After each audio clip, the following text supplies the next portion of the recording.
Hello, and welcome to the Early American Brass Band Podcast. I'm Chris Triano, joined always by Stephen Canestrisi. Hello, we're back, everybody. Welcome to Season 2. This is going to be episode number 21, where we are featuring Rodney Marsalis and discussing Francis Johnson. It was great getting to meet Rodney and getting to talk about one of the, what we call the sleepers of early American brass playing. Francis Johnson's a name that a lot of you have probably heard of before. Probably a lot of you have not heard of him. And that's what we mean as a sleeper. We really think that Francis Johnson is a name that needs to be learned and known more. So hopefully you enjoy this talk with Rodney Marsalis about Francis Johnson. What do you think, Stephen? Well, yeah, I totally agree. I mean, he's on the earlier end of things, as we've covered a lot of ground on the show so far in season 1, and Francis Johnson definitely covers the earlier part. He was born 1790s.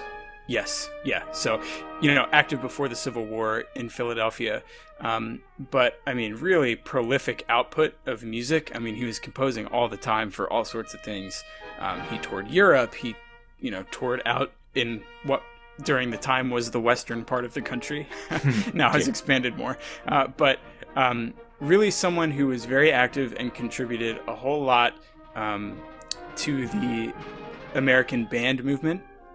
But the name has kind of maybe gotten a little lost along the way. Yeah, I felt very fortunate to have Rodney on to talk about him. And, I think the three of us all agree that he's a very important figure. So it was good to devote a whole episode to him, his life, and his work. So I really enjoyed the interview. If you like what you're hearing, you can support us on social media. All social media platforms as well as YouTube. You can also visit our website. That's eabbpodcast.com. There's a bunch of resources up there. If you want to get in touch with us, any social media will do. We also have an email address if you like to do things via email. That's eabb.podcast@gmail.com. We also have a brand new way to support the show, and that is Patreon. So Patreon lets you support the show.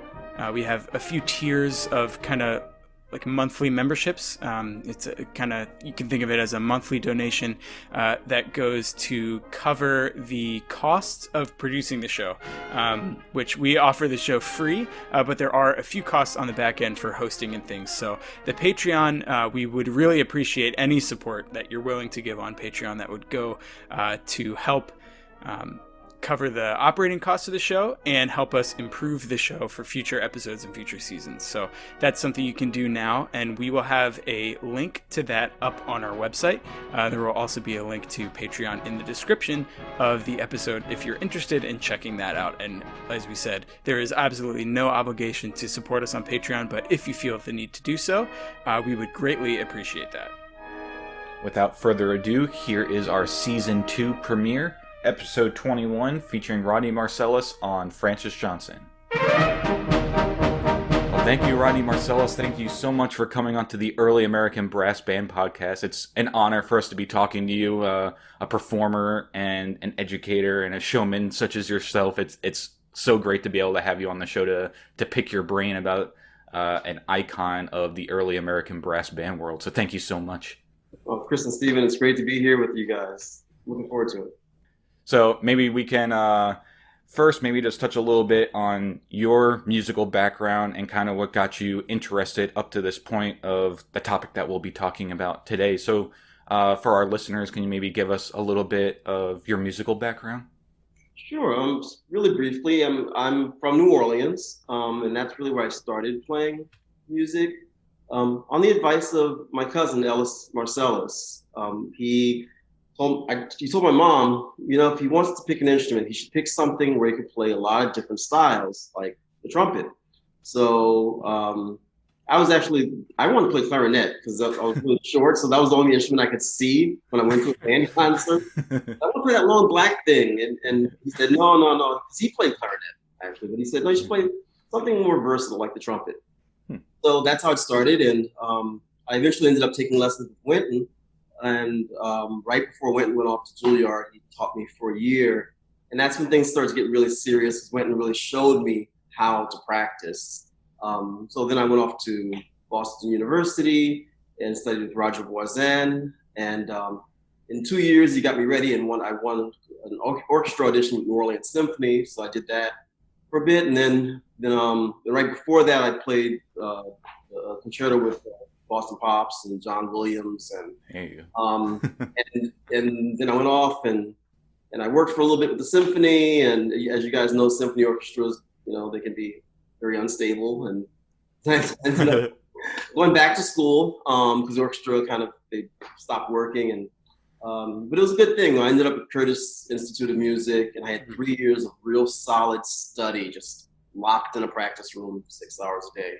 And so then when I came out, I was a little stir crazy, but I could play the trumpet pretty well. So I won a couple of auditions at the Denver Symphony and San Diego Symphony. And I was very superficial, and I picked San Diego because it looked much nicer in the magazines and warmer.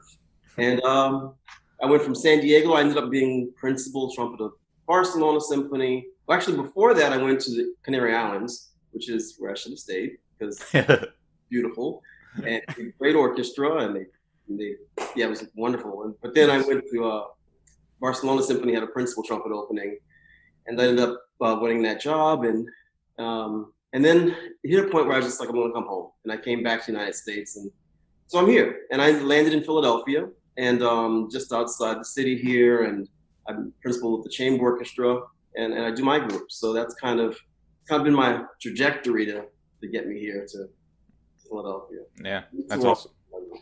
Yeah, so during that whole time, was your focus mainly symphony orchestra, or what you were alluding to earlier with trumpet in different styles, was that kind of creeping in that whole time as well? It was. I mean, I trained to play an orchestra. That's especially when I was with Roger Voisin at Boston University, and at Curtis with Frank Katarabic, and when I was in New England Conservatory briefly with Charlie Schluter. It was all about playing an orchestra. That's when you're in a conservatory, that's what you study to do. Yeah. And that's mostly what I worked on, and the solo materials, classical solo materials. Gotcha. And then was it landing in Philadelphia that kind of brought your attention to Francis Johnson, or was that a name that had already been in the back of your mind prior to being in Philadelphia? No, I had never heard of Francis Johnson. And when I got to Philadelphia, I was maybe 40 years old, and I'd never heard of Francis Johnson. But I was in the library. I was in the museum, and I remember I was looking at a painting, and I think it was a trumpet player, and an older gentleman came up to me and he said, "Hey, what do you play trumpet?" And I was like, "Yeah." He was like, "Well, you must have heard of Francis Johnson." I was like, "No, who's that?" "You never heard of Francis Johnson? You play trumpet, and you live here in Philadelphia." "Yeah, who is that?" He said, "You need to do some research." And that's what started it. And that was how the interest started, because when I started to research who he was and what he did in this area, I mean, it's just amazing.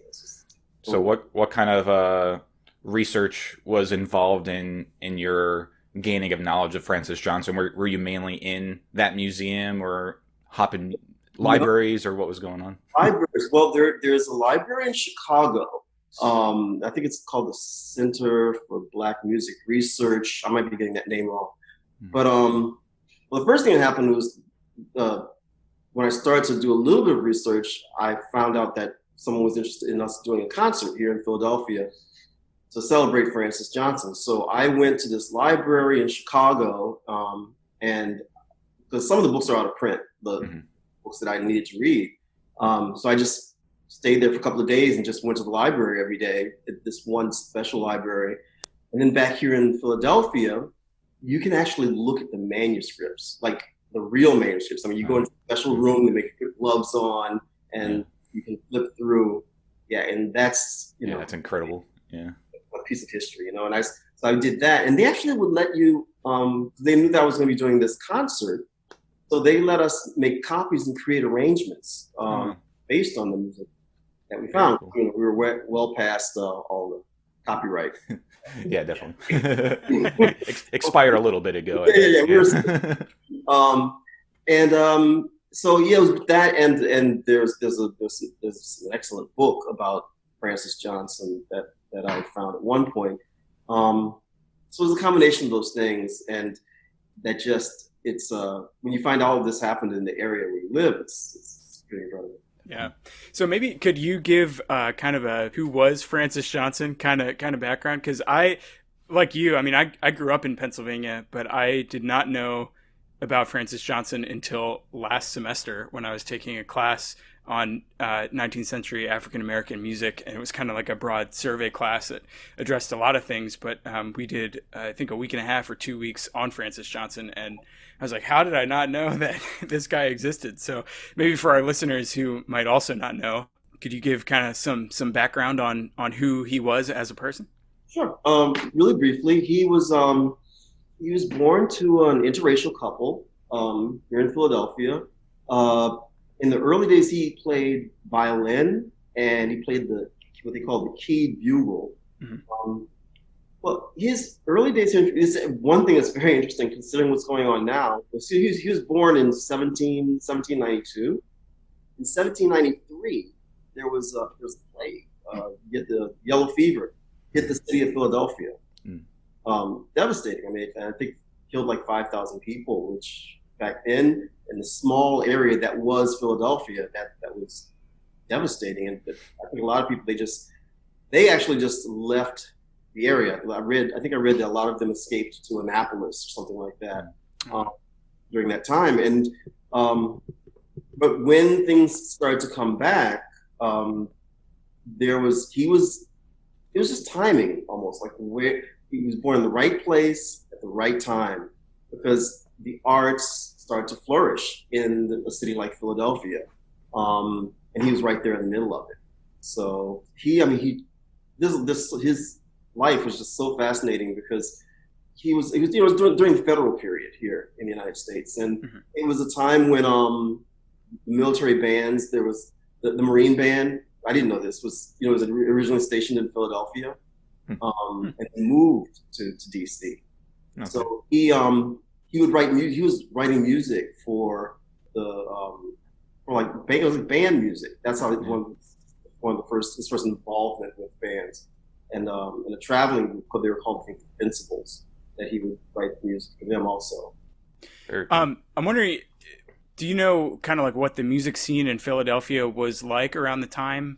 I mean, you mentioned a little bit with the Marine Band being stationed in Philadelphia, but like I'm wondering, what were the opportunities for a man like Francis Johnson? I mean, he really did make a name for himself. I mean, I'm sure we'll get into, all the things he did throughout his career, but just kind of generally, what was the music scene like for, an African American musician in a major U.S. city at the time? Well, for him, there was a group of people they were like called Free Africans, and they lived in a part of Philadelphia that now is called Society Hill. It's interesting when you read the history. There's documentation about what a beautiful neighborhood it was in this part of Philadelphia, and his function mostly was like high society, playing for like balls and different things like that. The fireman's ball, or he'd write a piece and bring his band to play for the daughters of whatever group or something like that. And dancing. It was funny because dancing was something that was not allowed at one point. It's like footloose. Yeah, well, it really was. I mean, Philadelphia has, it's founded by the Quakers, and it was very dancing was considered bad, and especially polkas. Like that was really bad. Like, but right around, it's again timing. Around the time when he began to flourish, was they had actually gotten rid of that, and people were able to have dances and not dances in the way we think of dances now. They were like quadrilles, and they had these parties called cotillions. I'm probably pronouncing it wrong. But he would write the music for these things. So he was extremely busy when he would with what he did in the city. It went way beyond that. I mean, I could get into that about his travels, but that's what he did when he was here. He mostly wrote for those sort of social functions. Yeah, gotcha. And he taught as well, right? I think I was reading somewhere that he kind of maintained a studio and he taught keyed bugle and maybe some other instruments. Because did he play violin at one point too, or maybe started on violin? Yeah, that's right. And he did. We were lucky because one of his students wrote down something about his impression of when he showed up at the house. And he talks about how he showed up and he got to see Francis Johnson's studio. And he could see the instruments all over the place. He saw a desk sitting there with some compositions and ink ready to go. Mm-hmm. And I remember there was a quote where Francis Johnson told this student, he was like, come study with me and I'll make you a virtuoso in a year. You know? Oh, there you go. So, yeah. That's awesome. There's definitely marketing himself pretty strongly there, right? Yeah. That plays into even his career. Same thing. He was excellent at marketing the group and marketing himself. Yeah. How would he do that? Would that be through like newspaper advertisements or?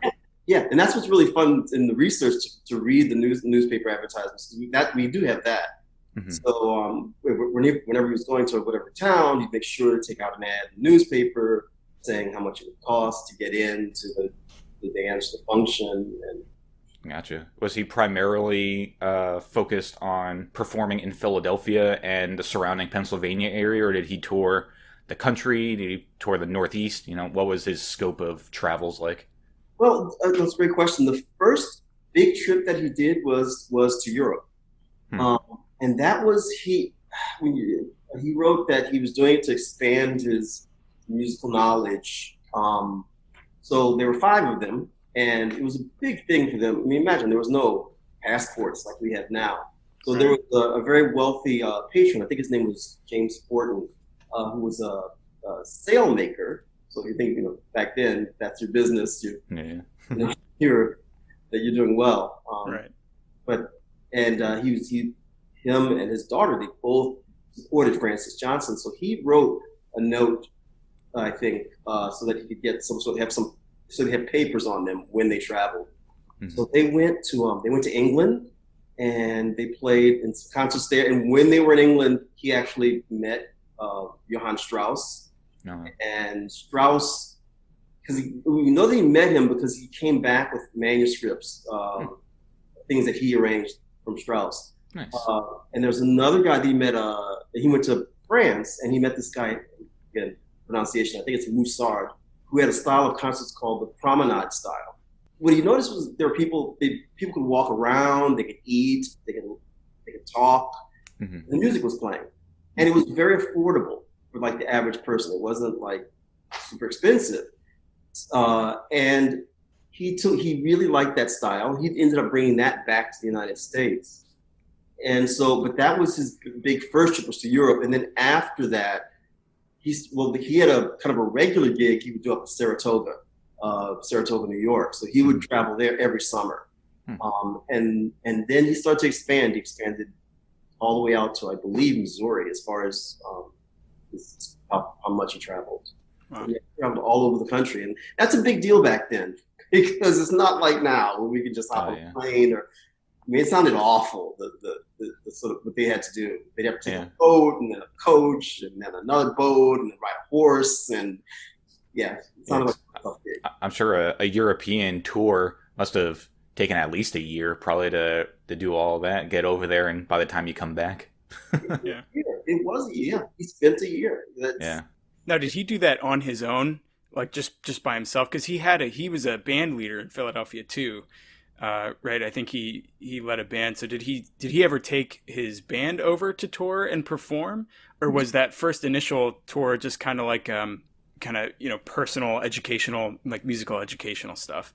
No, that's a good question. Because I remember when I first heard about his European tour, I was imagining actually like a big group of them. Because it does say in the works, in the literature, that he took a band, but it really was just 5 musicians. And it was interesting because they played key bugle, but they also played violin, so that was kind of part of the thing. And they would sing, so they would play all various instruments. And so that was 5 of them. And as years went on, his group would get bigger as he did other things. Gotcha. You get paid triple if you can play 3 instruments, right? Very good question. To see if there was doubling back then. Yeah. when they were playing the wind instrument, because what you said with them being able to trade off on the string instrument stuff, when they were playing wind instruments, was it all brass, do you know, or was it mixed brass and woodwind? I never saw anything that said brass and woodwind. I would see things about bugle and violin and things about the fact that they sang, but I never saw anything that said woodwind. Interesting. And then just kind of a random question I have, maybe going back a little bit. Being a violinist and then picking up the keyed bugle, is there any documentation on how he came into learning the key bugle and becoming such a virtuoso on that instrument, or has that kind of been lost at this point? I know that he started on the violin, and that was because he would play in these pubs, and he would even pair up. There was a guy, he was like a chef, and they would do a thing where he's a very famous chef, and he would play at the same time, and so he'd always pair that and play violin. And there was tunes, it was like a fiddler, you know. But yeah, it's kind of interesting that notion of going back and forth, and because it actually helps probably because you can't play all night long on true. I thought you were going to say at first it's like one of those things where it's a musician and like a painter, and the musician's playing while the guy is painting. I thought it was going to be he was playing while the guy was cooking, and the music inspired the food. You did have a thing. They were paired up, this pair, and it's a good idea. Someone should bring that back, actually. Yeah, that'd be awesome. Get some pretty good taste in food out of that. Yeah. So in terms of the music that Francis Johnson was writing and performing, was there any notable characteristics in what he was doing on either front, either writing it or performing it, that is notable in terms of progressing the American band movement or American music, we might call? Well, I think the thing that was interesting was that they talked a lot about sound, and we don't have any recordings of this, but they would talk about sound effects that he would create during concerts. Things like there's one piece he wrote for a fire engine company, and they say that somehow while he was through his trumpet, it sounded like someone shouting "fire, fire." So, and there's some other things about birds. They somehow created the sound of birds. There's these sort of special effects that was clearly really innovative, what he was doing by all these different special effects during concerts. And they were clearly concerts that were designed to entertain people, which again that in itself was back then was very innovative. That idea of this is just for you to sit and listen and to enjoy this concert. And you mentioned earlier how Francis Johnson was kind of tied into high society in Philadelphia with the music and stuff, but then with it being more entertainment music, was there ever any crossover that you know of in Francis Johnson's writing between what we would call popular or dance music or anything like versus art music or anything that's a little bit more sophisticated, or did he kind of sit more squarely in the pub music like you were saying? Well, I mean, what I could tell from the research I did, it seemed like he would get commissioned to write music for a particular occasion. Like I don't know if you guys have seen Hamilton with. Oh yeah. Well, like, you know they show like Lafayette. Mm-hmm. Yeah. And he like show Lafayette's part of it. And he comes to America. Well, so I'm doing and I'm reading about Lafayette came down to Philadelphia. It was a big event. So at that point, Francis Johnson was a big musical superstar in the area. So he wrote all the music for the ball to welcome Lafayette, General Lafayette. Oh, cool. And it was cool to see that intersection of history there. So I think for those sort of formal occasions, he would write for the occasion. Even when they went to Europe, which is something even my group, we do that too. One of the reviews said that they played one of the marches from that area. So that's really thrilling for people when they see this foreign band and then they're playing like one of your marches. Yeah. And so there's a little bit of documentation of that. Too bad Lin-Manuel Miranda didn't include Francis Johnson and Hamilton. That would have been awesome. So much more work.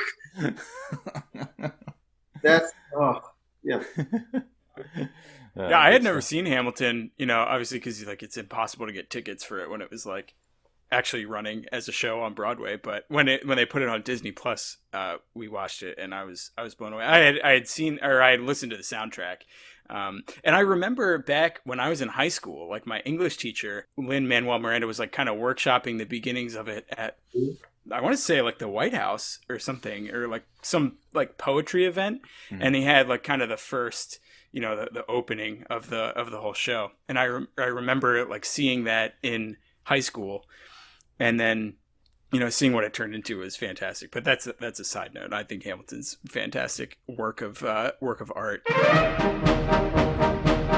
I had a question about, so Francis Johnson is writing all this music and being commissioned to write this music, and was he able to publish any of it during his life? Because I know that there's a lot of documentation about how some musicians, especially African American musicians who were writing music, were kind of able to publish, but a lot of times their names would be left off, or like their royalties. It's a whole big mess, on actually making any money from publishing the music that they wrote. So was he able to publish music during his lifetime?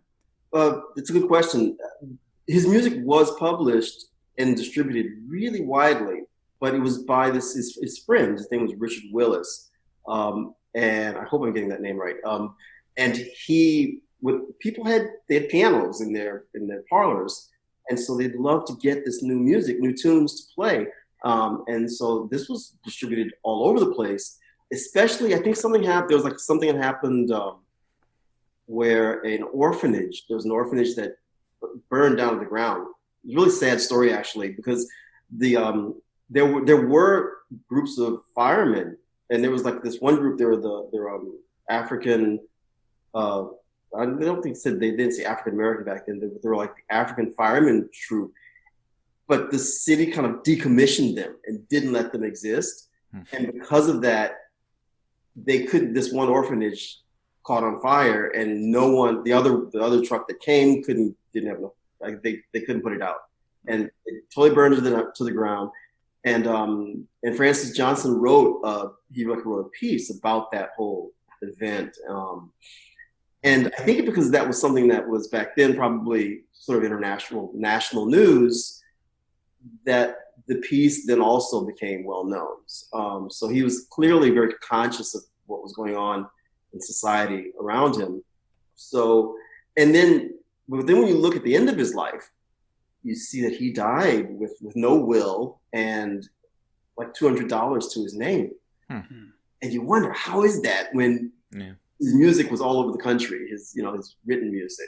So I guess there probably is some truth that he didn't profit from all of that music that he wrote.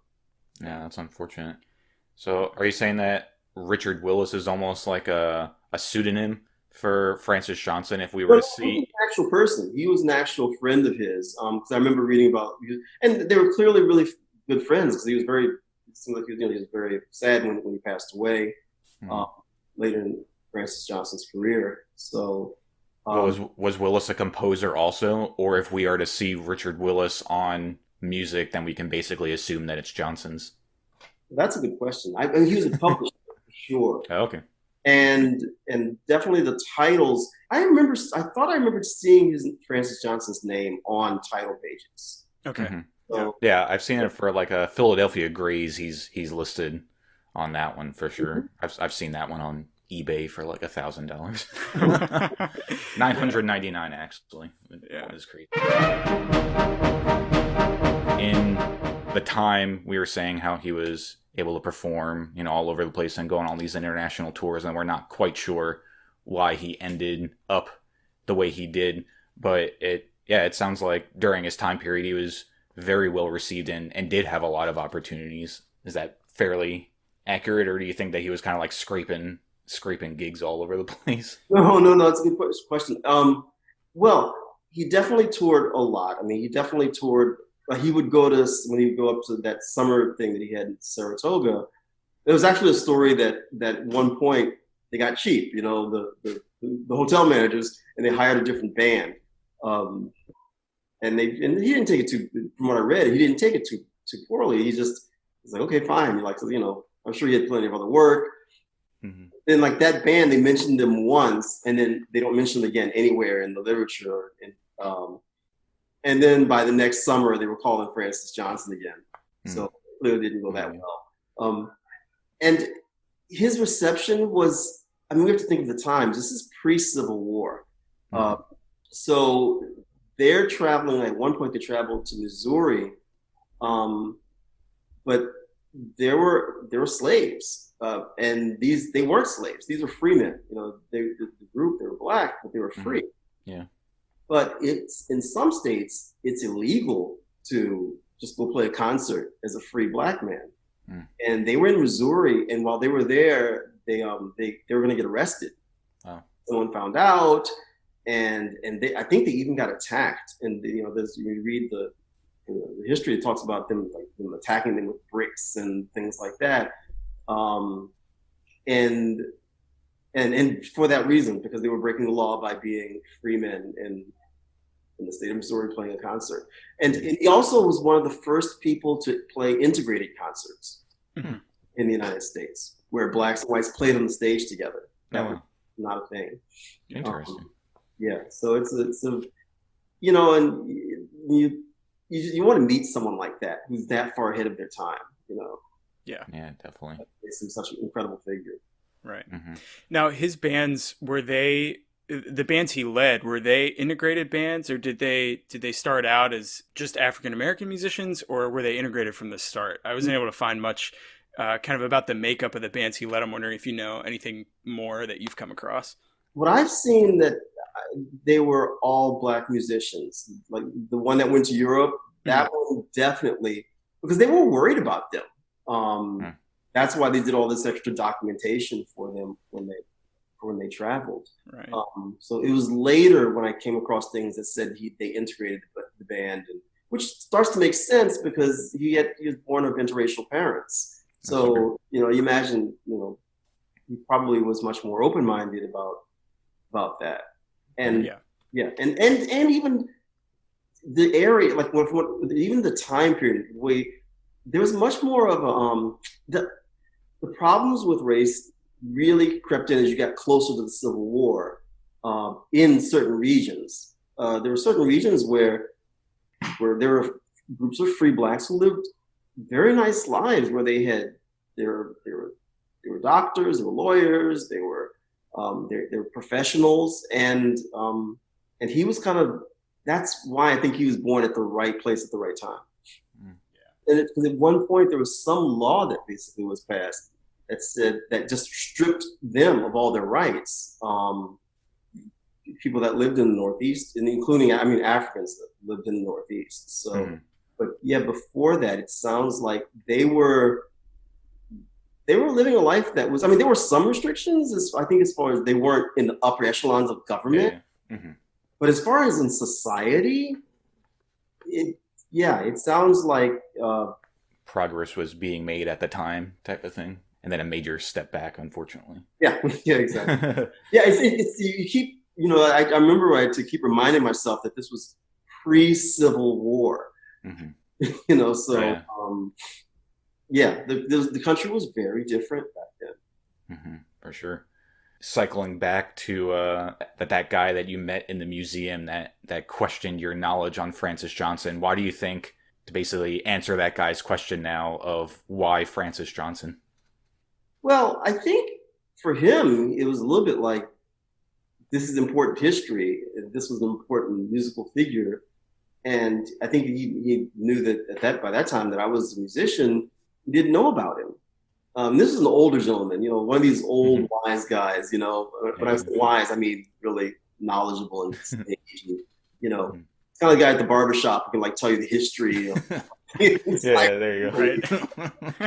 It's like one of those guys. And so probably one of these guys was ahead of his time, because now people are really making a big deal out of this, like going back in this history that we've almost lost.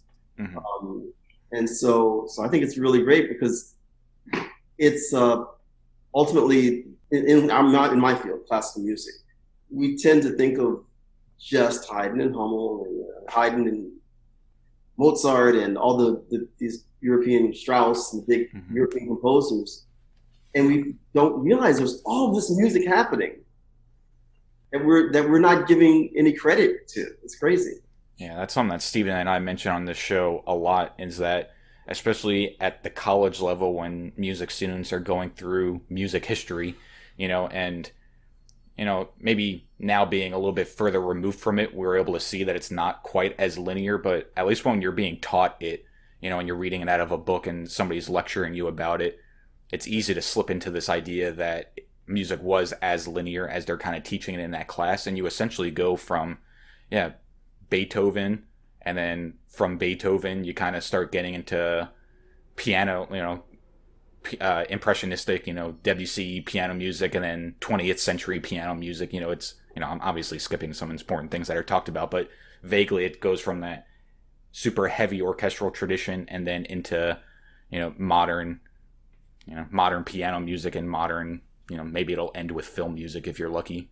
But, a lot of times it'll skip over John Philip Sousa. A lot of times it'll skip over jazz.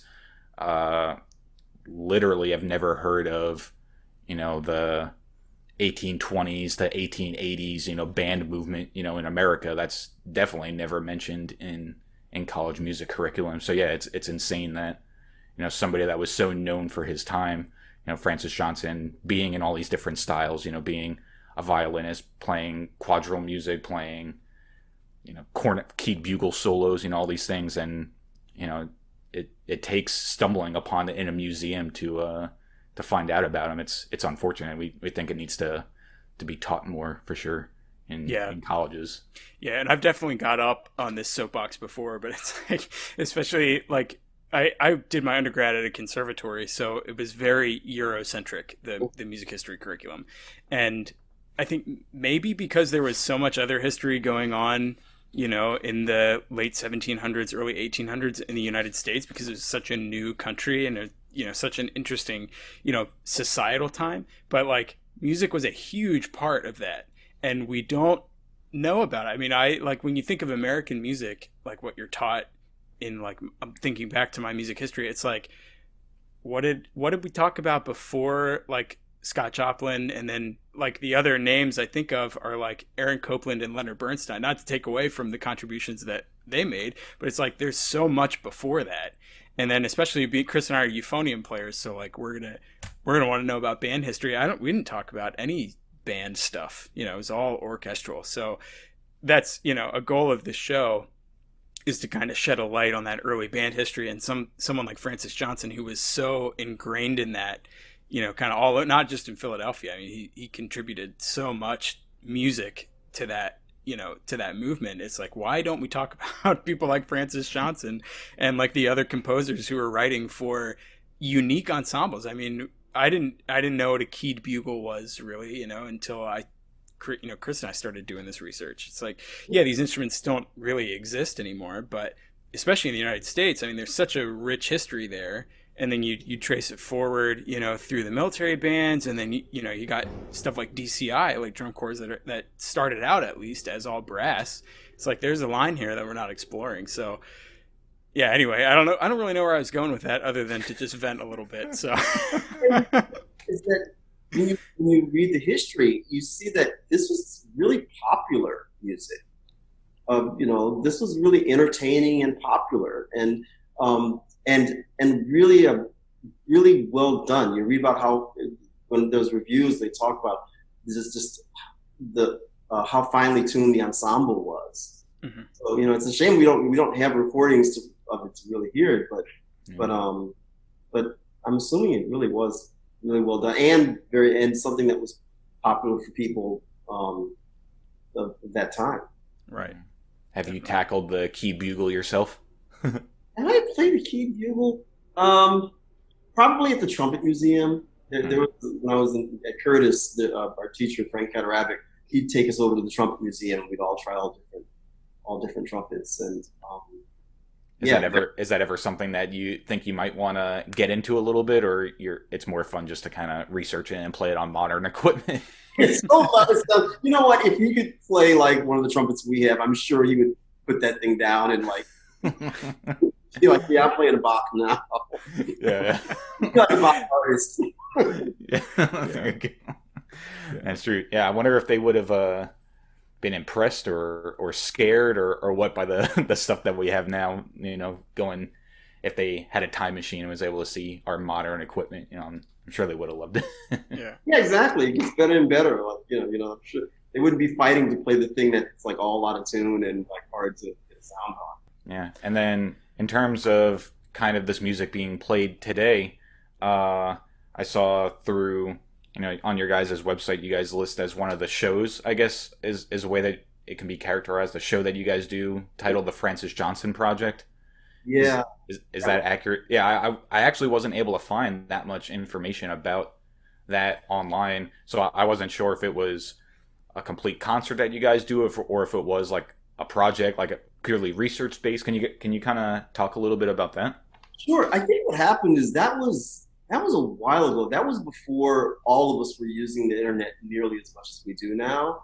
I don't think there's a lot out, but it was a big concert because what happened was we got a big grant to put on the Francis Johnson Project and here in Philadelphia, and we went all out. We had Rodney Marsalis, my cousin came in.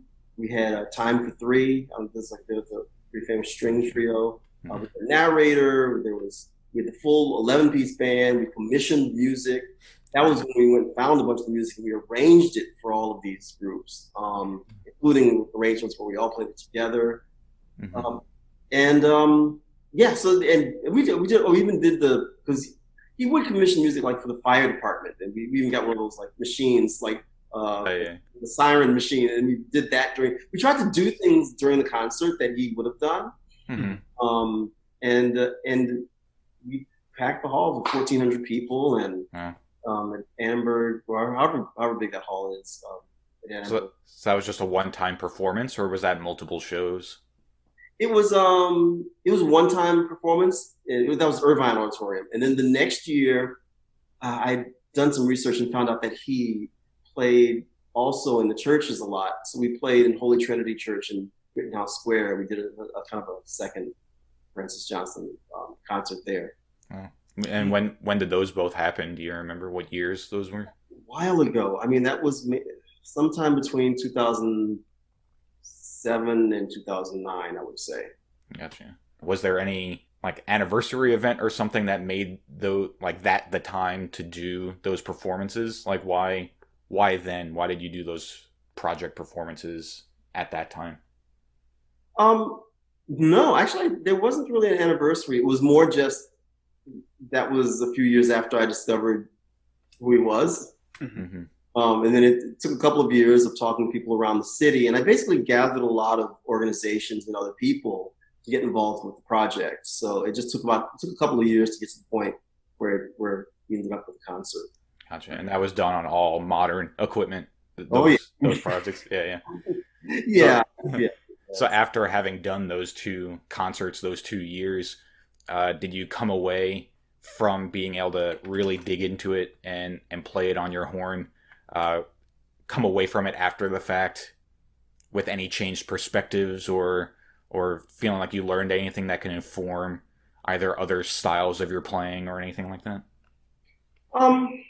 I think the main thing we got from it was just interesting to take melodies that are that old and to rearrange them, and some of them were really quite catchy. So that's what you start. So for us, the way it affected our group was his whole thing of doing concerts to entertain people, and you could tell by how much he did with his marketing and how he did all these effects and all. It was all about keeping people entertained, and that really affected how we do our concerts all over the world. It works everywhere. That's the amazing thing about it. Mm-hmm. We were in China at one point. We were playing a concert, and I was wrong. I was like, "Oh, we shouldn't talk. We should just play." And my colleague, "No, let's just talk to him." And we actually just did our normal show where we talk and we get them laughing, mm-hmm. and you start to see this sort of common thread that we all have as human beings. Mm-hmm. That it comes out with music because there's no words, and the emotions are just universal. And Francis Johnson was doing that, in the early 1800s. Yeah. So it's profoundly affects the way we approach, the way we play when we tour all over the world. Yeah. That's kind of a beautiful thing to have pulled out from that experience.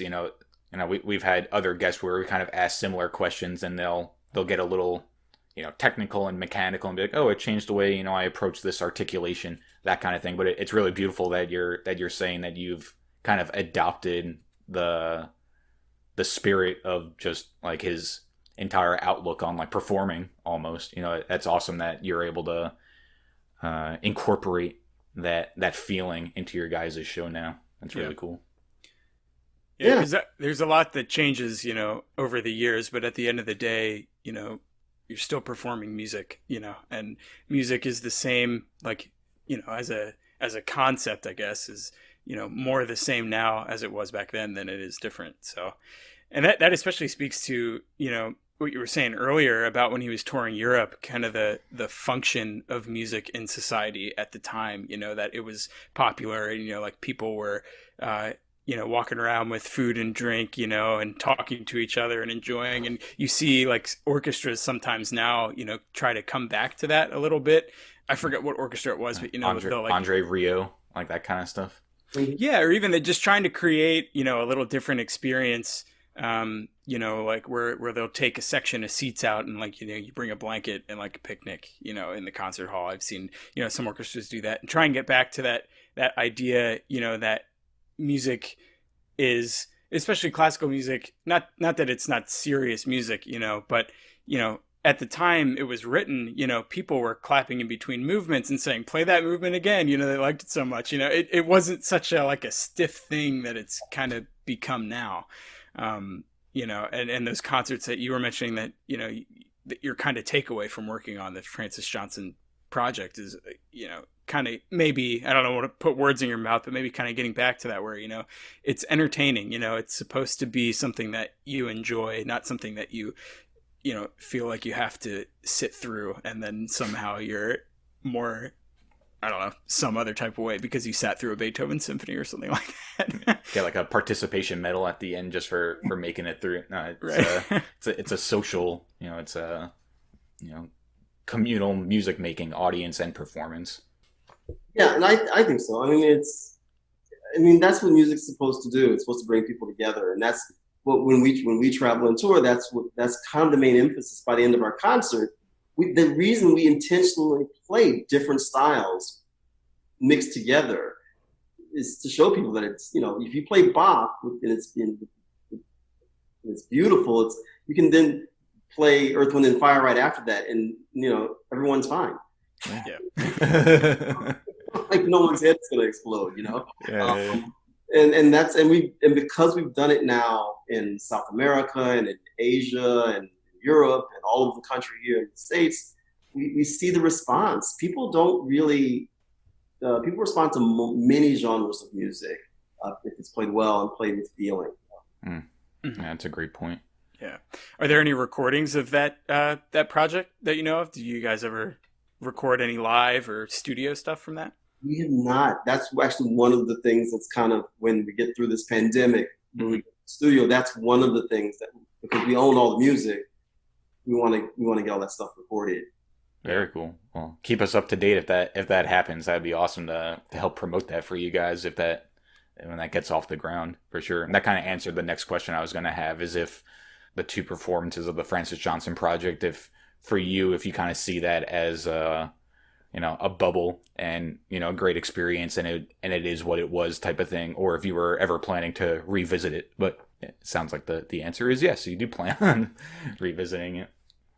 Especially now, because I think there's much more. It used to be that sort of that like Black history music would be just sort of in its own bubble in a way. Like that's, okay, you study that, and then okay, now let's study everything else. And I think the canon is expanding, and people are pushing for that. So I think it's going to be in schools taught a lot more, and I think it's going to be. I think in the concert halls, it's going to be. People are going to want it in the concert halls more as we kind of expand our thoughts about what was music in the United States. And it's great because it just expands the repertoire. That's all it does. It just widens the tent, and it creates more arrangements and more music for all of us. It's That's a nice thing. And that answered my other question, which was going to be, do you see Francis Johnson's music as being something where people, going forward want to learn about him, should learn about him by listening to like that Chestnut recording and by reading the books, or should his music be a part of the hands-on development of, I guess we can say music students, cultivation of music history and their performing repertoire and stuff? You think that his music should be continued to be played? I think it would be great to all the stuff that he wrote, like to get it recorded. It's going to sound different because, this is several hundred years later. Yeah. But yeah, why would we want to lose touch with all those melodies and things that he wrote and that were entertaining people here in this, it can bring you back to that era. So I hope that happens. And, I hope that our group's part of that. But I hope that happens, not just us, I hope a lot of people do it.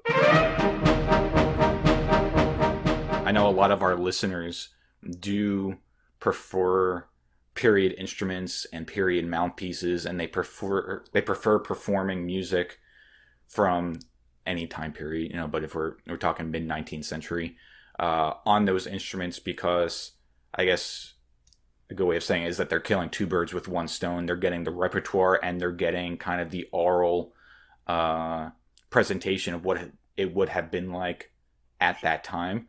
But then we've talked to a lot of people and, have equal opinions of the fact that it's fine to focus just on the music and learn about the composer and the time period and all that stuff, but on modern equipment, because like you said, if, at the time they were playing on the best of what was around, they were playing on the cutting edge technology back then. So in a way, you're just continuing that progression of playing on the equipment that's available now, kind of thing.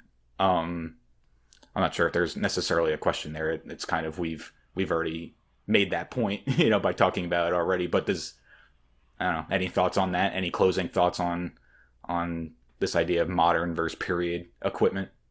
Yeah, no, it's a good question. And I'm glad that people do it on the period instruments because, we were guest artists at the Great American Brass Band Festival one year. Mm-hmm. And we had finished our set, and one of the bands, one of those period bands played, and and they were really good. That's the thing. It wasn't like it was out of tune or poor quality of sound. Mm-hmm. Beautiful sounds that they were making, especially with the soloist Kevin. And he was playing this thing. It was really high and really delicate and really challenging, and he's doing it on on this mouthpiece. Is not like what we use. Yeah. And he's playing 12-cent sharp the whole time too, right? Yeah, right. Yeah. You want to hear that though. You want to hear, because that lets you know that back then there were virtuoso players. That when they described him being virtuoso, that means it was pleasing to the ear. So we don't want to lose that tradition, even though we now have modern instruments where you can do a lot of things are easier in a lot of ways. Mm-hmm. I would never want us to lose that people that did that and maintained that tradition. Yeah. And then I'm curious if there were to be a modern reproduction of a keyed bugle that's basically made as well as it could be and could be essentially be considered like a modern instrument just with that old type of mechanism. Would that be something that you'd be interested in tackling or? That'd be really fun. It would be, because it would take time to master it. Whoever mm-hmm. masters an instrument, usually these instruments master us. But it would be fun to try. It would be fun to tackle it. It's funny when you read about the Haydn trumpet concerto. It was the first time we played this. Like you put keys on the trumpet, and it took him a long time before he could play that piece. Mm-hmm. Big major accomplishment to play the Haydn trumpet concerto on this new instrument. Mm-hmm. Anton Weidinger, I think that was his name, and I remember reading it. It took him a year and a half to be able to. And now, I've had, when I was teaching in Spain, I had a 13-year-old kid that played it with an orchestra. So. Yeah, it's incredible. Yeah, no, this has been fantastic. I learned a lot, that I didn't know about Francis Johnson. Where can people go to find more about him, and then also more about you? What you've done, what you're up to, all that kind of stuff. Oh, well, that actually was in the notes here. That book by Charles K. Jones, Mm-hmm. that, from my time when I was in Chicago researching and here, that was the most complete,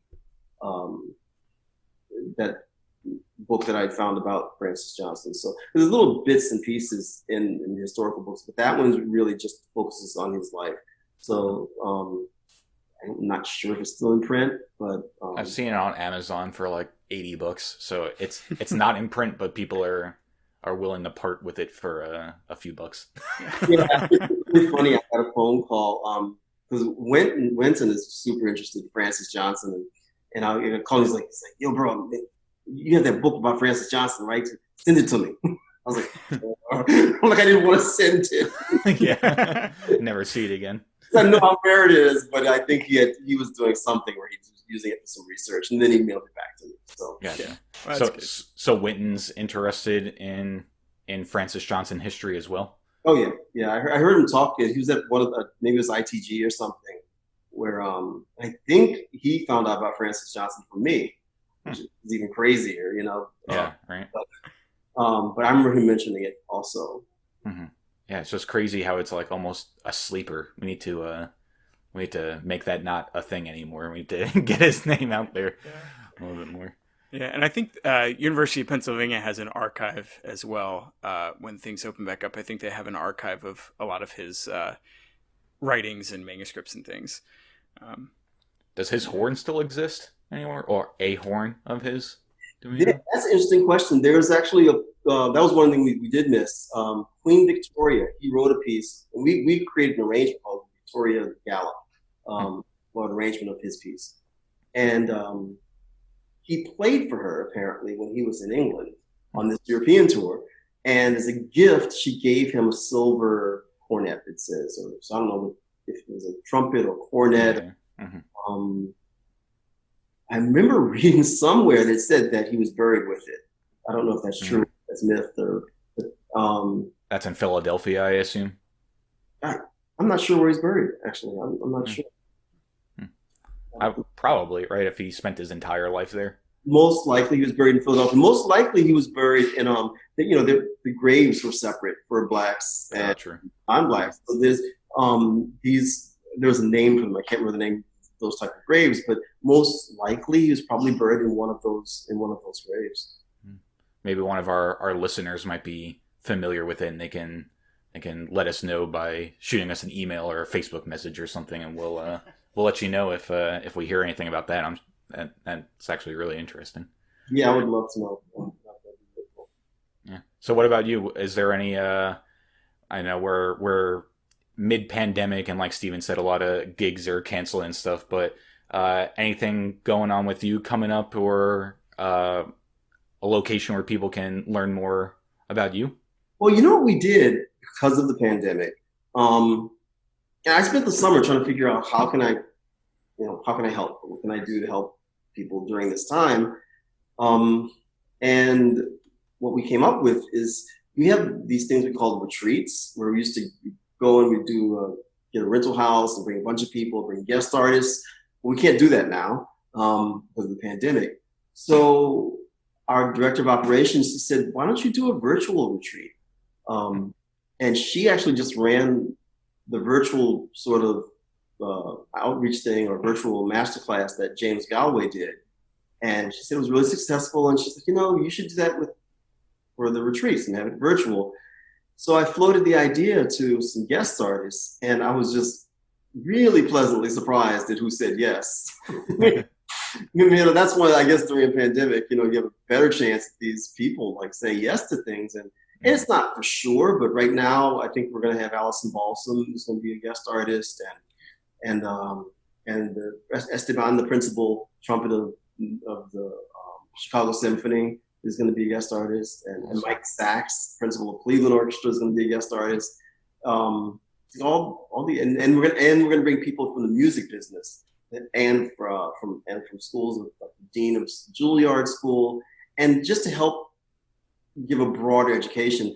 And it's going to be like 13 weeks. It's going to start in October and run through December, just once a week on Sundays.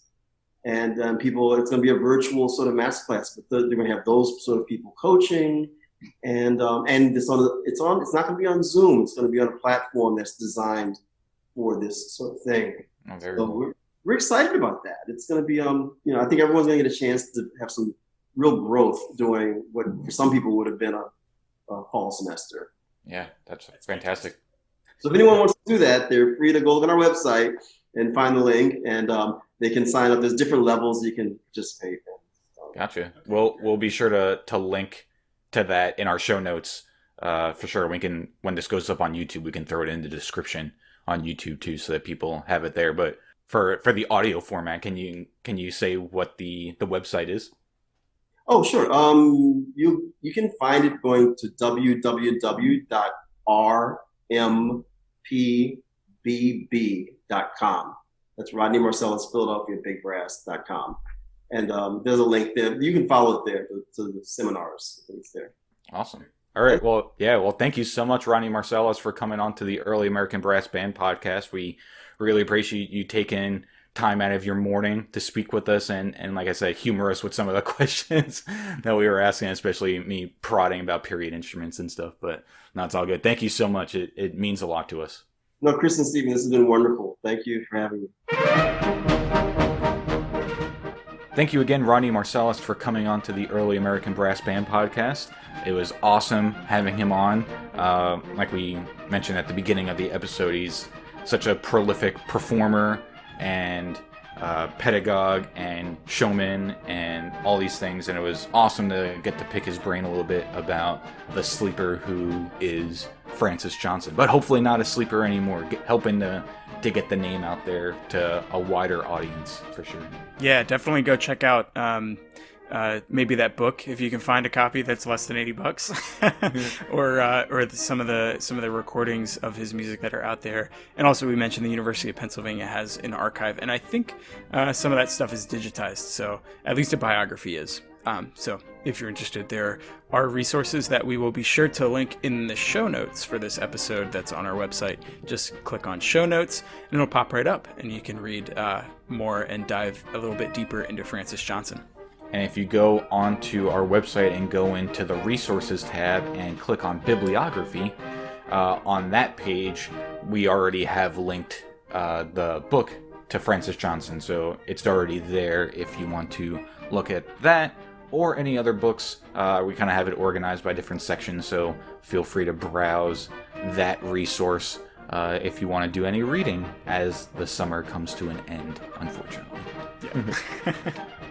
Well, thank you again so much for taking the time to listen to episode 21 of the Early American Brass Band podcast. Anything, Stephen? Well, featured album. We got a featured album. Oh yeah, for this.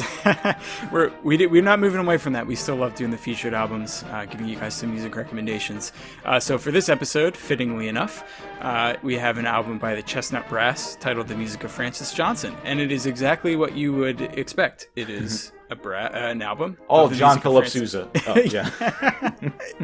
Right. No, it's an album of the music of Francis Johnson. So it's got some polkas, some gallops, all sorts of stuff, and it's played very well. The Chestnut Brass, I believe, plays on keyed bugles and whatnot, period instruments. So you'll get to hear it as close to accurate as you can possibly get in the 21st century for some 19th century music. So we hope you'll check that out. You can find links in the show notes and in the discography tab. Yeah, that's what it is, along with a lot of other CDs. So we hope you check that out, and we thank you for listening. And I think that's about it. Yep, we will see you next episode, which will be released in 2 weeks. Remember, we are moving away from the weekly release schedule. So in 2 weeks, we will have our next episode, which will feature Yari Villanueva discussing the 26th North Carolina Regiment Band. So please join us then, and we'll see you then. Bye.